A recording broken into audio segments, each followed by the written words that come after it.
On the morning of June 27, 2025, Russia's impregnable air defense system was blown to pieces near the town of Dzhankoi. A fleet of 36 cheap Ukrainian drones, some made from plywood, others powered by lawnmower engines, invaded the airspace of Russia's most fortified air defense site. How much were they worth? $900,000. What was their target? An S-400 missile battery worth more than $500 million. In less than 4 minutes, the radar collapsed, the missile tubes exploded, and the pride of Russia's air defense system was destroyed. How did a swarm of garage-built drones overcome a multi-layered electronic warfare system and destroy one of the most expensive defense systems on Earth? What went wrong inside the walls of the once impregnable base? And what does it say about the wars we thought we were prepared for compared to the ones happening right on our doorstep? This is the untold story of Crimea's invisible invasion. And it's only just beginning. 4 hours, 4 traps minutes. June 27, 2025. The sky over Russia's Crimea was still dark, lit only by fading stars and the dim glow of spinning radar dishes. For 3 years, the S-400 system had stood as the steel shield of Western Crimea, armed to the teeth, tracked by satellites, and feared by NATO planners. But in just 220 seconds, it had been reduced to rubble by 36 lawnmower-powered drones. The radar crew saw them barely. Just 480 meters away, a series of low-altitude targets suddenly appeared on the 92N2E gravestone screen. 17, 22, 36 targets, all moving fast at exactly 48 meters per second, all spread out over a 5 kilometers front, all converging. The operators were dumbfounded. The Panzer S-1 locked on. Too late. Their 30mm automatic cannons began to fire into the darkness, but the calculation was wrong. They had 12 missiles left and less than 70 seconds to destroy 30 drones. One missile shot down a Beaver drone. It disintegrated in midair in a plume of metal and fuel. But for every UAV shot down, 5 more closed in. At 4 hours, 4 traps minutes, and 18 seconds, the first Beaver hit. It hit the 92N2E main radar face at a 23 degrees angle downward, detonating a 20-kilo-shaped charge exactly 3 meters from the radar dish. The copper shell instantly reversed, creating a supersonic jet. At Mach 23, it slammed straight through the waveguide, the transmitter modules, and the central processing unit, reducing the $50 million Russian engineering structure to a pile of scorched, twisted steel and ash. 7 seconds later, another Beaver came flying in the opposite direction. Just as the radar was trying to rotate, it hit the backup dish, sending a shaped charge into the antenna's power supply speaker. The blast traveled down the waveguide like an electrical pulse, incinerating every circuit in its path. The 8 meters long dish weighing more than 3 tons was severed and collapsed to the ground like a guillotine. 4 hours, 4 traps, minutes 22 seconds. 2 Scythe drones crashed into the Big Bird 91N6E North radar. No precision was needed. Each carried 32 kilograms of crude high explosive. The first cracked the base. The second one detected the crack and tore the entire 40-ton structure apart. The radar capable of detecting aircraft from 600 kilometers away crumbled under the weight of the homemade bomb. Then came the decisive blow. 4 hours 4 traps minutes 45 seconds. Scythe number 13 slammed into the 5P-85TE2 missile launcher just above the third launcher. Its warhead tore through the 20mm thick armor and detonated the solid fuel of the 348N6CE missiles. The temperature reached 2,800. The pressure inside the launcher soared to 300 atmospheres. The launcher exploded upward, sending up shards of steel and fuel like a volcano. The 4.5 million missiles burned for 1.3 seconds. America believed in us when others hesitated. With every drone we launch, we honor that trust and take one step closer to reclaiming what is ours. Minister of Defense Ukraine. By 04A49, 12 drones were still active, still closing in. The Panzer was out of missiles. The gun was out of ammunition. The operators watched in horror as black smoke billowed into the sky from 4 separate fireballs. The S-400 system, once the pride of Russia's air defenses, was reduced to nothing more than heat, silence, and ash. And the scariest thing of all, the war had just begun. Come with me and witness the intelligence of the Ukrainian army. By 4 o'clock 5 minutes a.m., the sleeping giant stirred. On the 92NE gravestone radar display, a cluster of 17 faint contacts suddenly appeared. small fast-moving anomalies 32 kilometers out. The screen designed to track hypersonic missiles struggled to categorize the new threat. The signals were too small, with a radar cross-section of just 0.05 meters, less than that of a pigeon. But the threat was real, and it was coming fast. The Russian operators, now fully alert, watched as the blips advanced across a 5 kilometers wide arc. The swarm wasn't flying straight. It was adjusting constantly, some drones climbing to 80 meters, others hugging the terrain at 30 meters. This created a vertical spread, a tactic designed to force the defense system to divide its attention across multiple altitude bands. The S-400's close-range protector, the Pantsir S-1, was activated. Each Panzer unit was armed with 12 ready-to-fire 57 E-6 missiles and a 30mm twin-barrel cannon. On paper, it could engage up to 4 targets simultaneously. But in reality, the targeting computer could barely lock onto one. Its radar systems were designed for large high-heat aircraft, not swarms of whisper-quiet plywood drones built in civilian garages. As the drones closed to within 5 kilometers, the time to impact dropped to 104 seconds. That's less than 2 minutes to detect, prioritize, engage, and destroy 36 independent targets, all moving at 48 meters per second, each flying at a different height and angle. The math didn't add up. The Panzer's tracking computer needed 12 seconds per drone for full engagement, 2 seconds for acquisition, 1 second to fire, 6 to 8 seconds flight time, and 2 seconds for kill confirmation.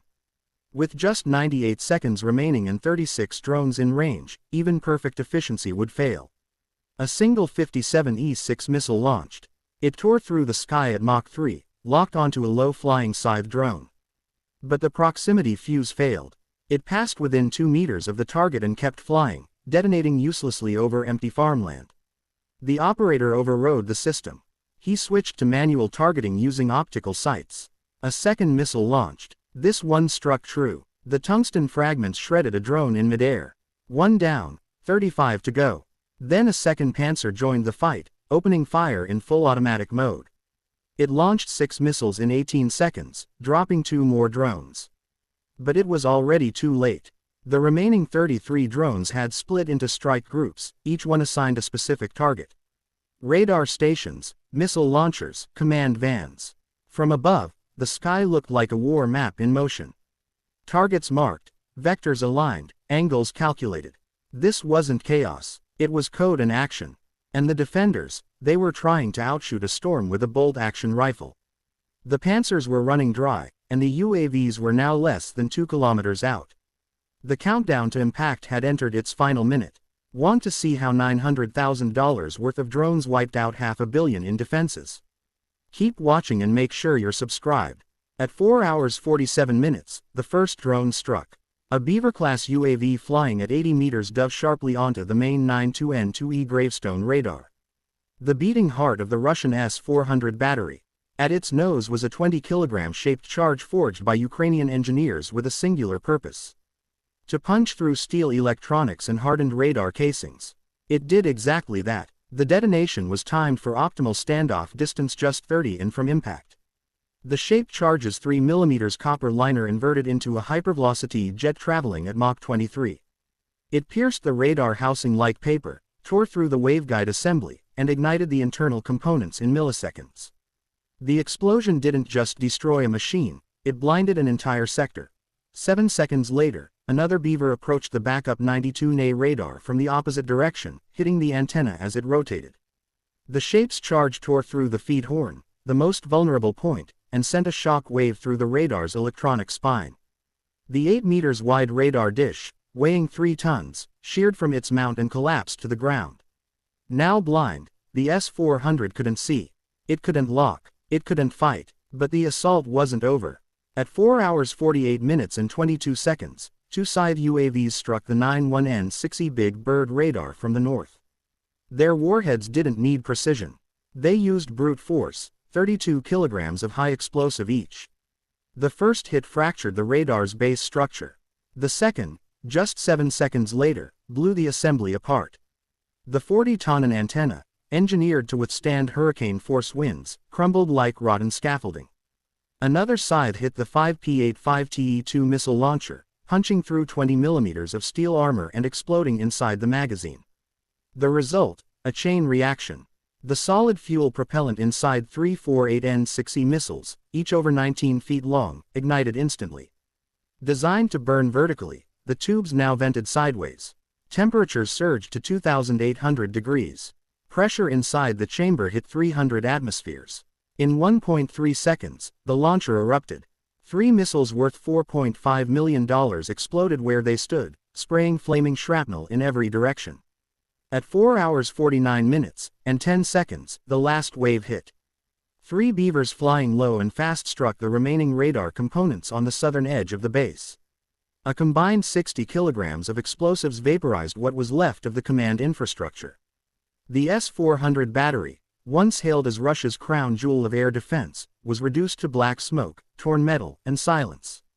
The Ukrainian drones had done in 3 minutes what cruise missiles often failed to do in 10, and they did it without being seen.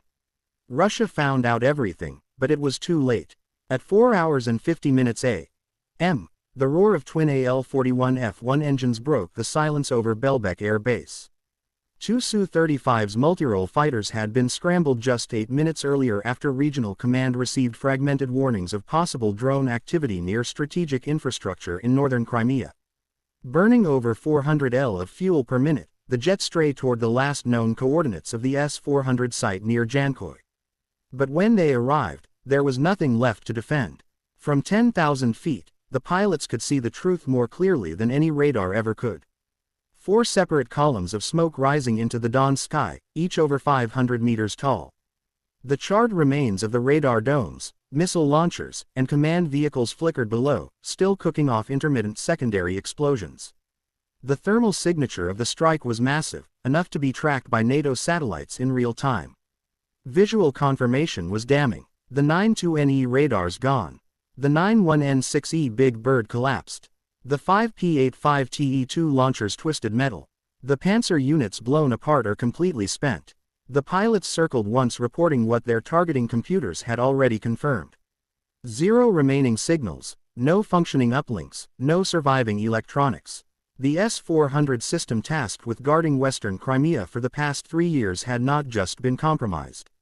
It had been erased, and it had all happened in under 4 minutes. No cruise missiles, no manned aircraft, just 36 low-cost UAVs built from plywood and plastic, powered by lawnmower engines and guided by code. Russia's most advanced integrated air defense system capable of tracking stealth bombers and intercepting hypersonic missiles had been taken down by homemade drones flying under the radar quite literally. The lesson was now inescapable for all its missiles, radar dishes, and technological swagger. Moscow had been blindsided not by power, but by precision and by a new kind of warfare where speed and surprise were worth more than steel and size. The smoke was still rising when analysts across Europe, the US, and Asia began dissecting what had just occurred in Crimea. What they saw wasn't just a battlefield loss. It was a technological reckoning. In under 4 minutes, a fleet of 36 low-cost Ukrainian drones, many built in converted furniture workshops, had dismantled a $500 million Russian air defense network once considered untouchable. No satellites were needed, no F-35s, no cyber attacks, just smart design, low altitude, and ruthless execution. The strike demonstrated a new equation in warfare: ingenuity plus timing, cost plus scale. Each Ukrainian drone cost between $25,000 and $40,000. A price tag smaller than a single missile fired by the very systems they destroyed. The return on investment was staggering. For less than $1 million, Ukraine had crippled 3 years of Russian deployment, testing, maintenance, and deterrence, all in the time it takes to boil a pot of coffee. And the implications reached far beyond the battlefield. Military doctrine around the world had been built on the assumption that advanced systems, when layered properly, could repel any airborne threat. That assumption was now broken. The S-400's long-range missiles were never fired in time. Its radar arrays were blind. Its close-range defenses were overwhelmed by targets they weren't designed to see. The shock wasn't just in the destruction. It was in how little it took to cause it. For every dollar Russia spent on S-400s, Ukraine had spent 2 cents in plywood and programming. And yet, it was Ukraine's code, not Russia's hardware, that proved decisive. In a world where drones cost less than a used motorcycle and can outthink a billion-dollar computer by flying under it, the question is no longer who has the most firepower, but who understands the battlefield best. Because war has changed permanently. And for the first time in decades, the future of air defense doesn't belong to the highest bidder. It belongs to the fastest thinker. What happened in the early hours of June 27, 2025 was more than a tactical surprise. It was a strategic revolution. In just 227 seconds, Ukraine didn't merely destroy radar systems and missile tubes. It dismantled assumptions. It shattered the long-standing belief that technological dominance was measured by weight, cost, or range. This wasn't just an air strike. It was a message that in modern war, agility beats complexity, that small silent weapons guided by clever minds can silence the loudest machines, and that billions of dollars mean nothing if your enemy can bypass your senses altogether. For Russia, the cost was staggering. $500 million in losses, a crippled air defense zone, and a global display of vulnerability. For Ukraine, it was a masterclass in asymmetric strategy waged with consumer tech and battlefield algorithms.